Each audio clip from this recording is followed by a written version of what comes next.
You are my champion because you were steadfast. You stayed till the end. It's good to have you here. It is our revision class before our exam, okay? I want us to quickly look at some of the topics we treated this term in writing skills.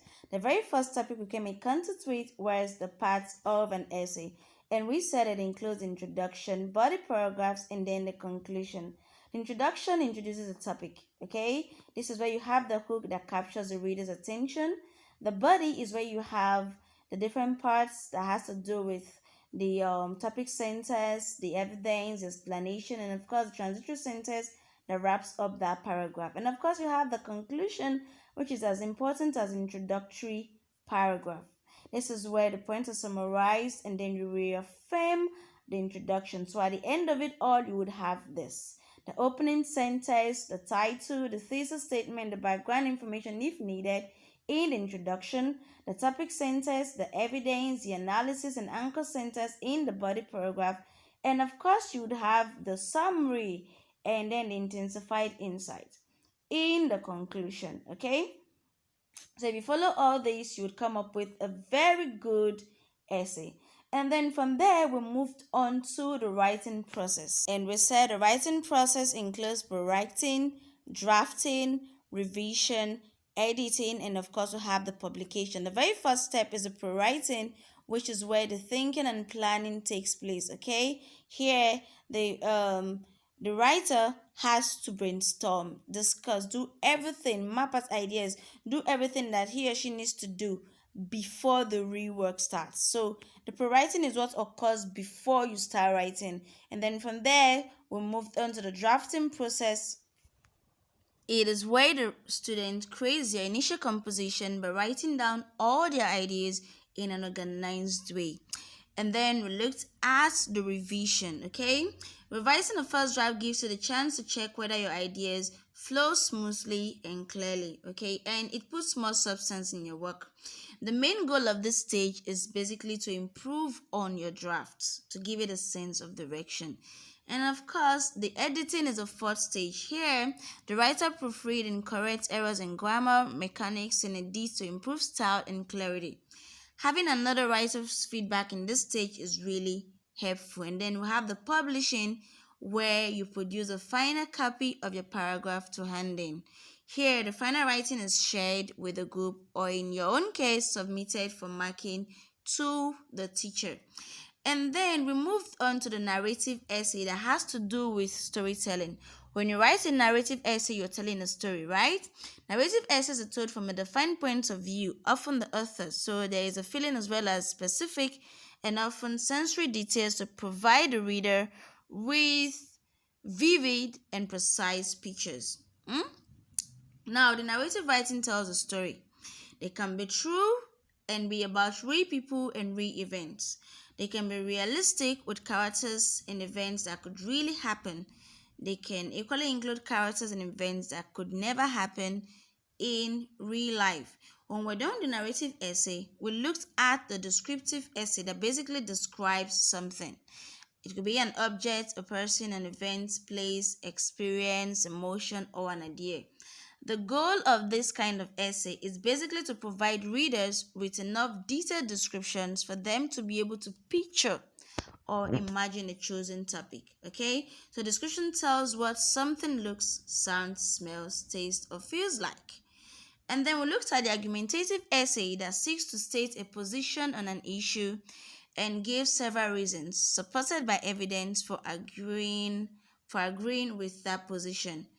In the argumentative essay, the pros are your views, the cons are the opposite views, and the refutation, which we call the rebuttal, are the proofs of your arguments. The argumentative essay tries to change the reader's mind by convincing the reader to agree with the writer's point of view, with your own point of view.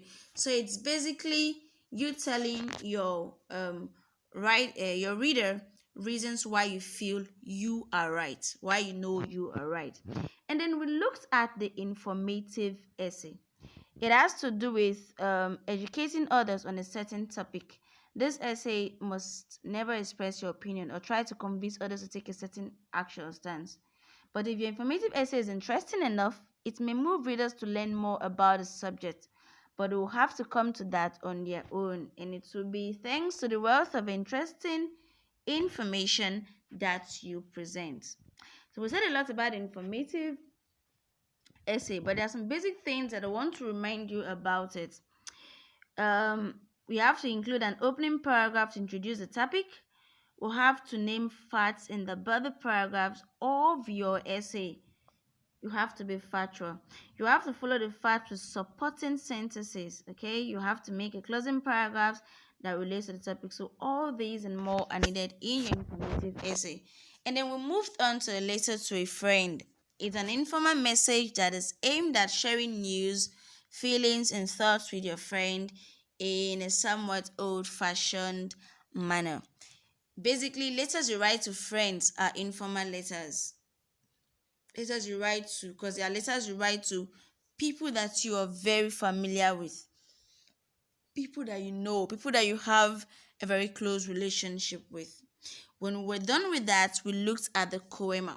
The COEMA, I can recall, I told you, is an acronym that stands for content, organization, expression, and of course the MA, which is a mechanical accuracy. And it is basically a marking guide that examiners use when marking essays or letter writing. I told you it was important to you because if you can have a knowledge of the COEMA, writing becomes easy for you, because on your own you can mark your scripts before submitting it to your examiner to go through. It reduces your chances of making mistakes. And then we looked at the formal letters after the COEMA. We treated the letters of application and the letters of complaint. We said letters of application is basically intended to provide detailed information on why you are a qualified candidate for the job. Okay, it is a standalone document you submit to a potential employer to express your interest in an open position. And then we said the letter of complaint are letters written to raise your concerns about unfair things and to seek a productive outcome. Now, letters of application and letters of complaint are formal letters because you're basically writing them to persons that you are not familiar with, people that you don't know so well. So this is it. This was basically all that we did this term in writing skills. But before I go, I want to leave you with something, okay? And I want you to meditate on it. Go confidently in the direction of your dreams, okay?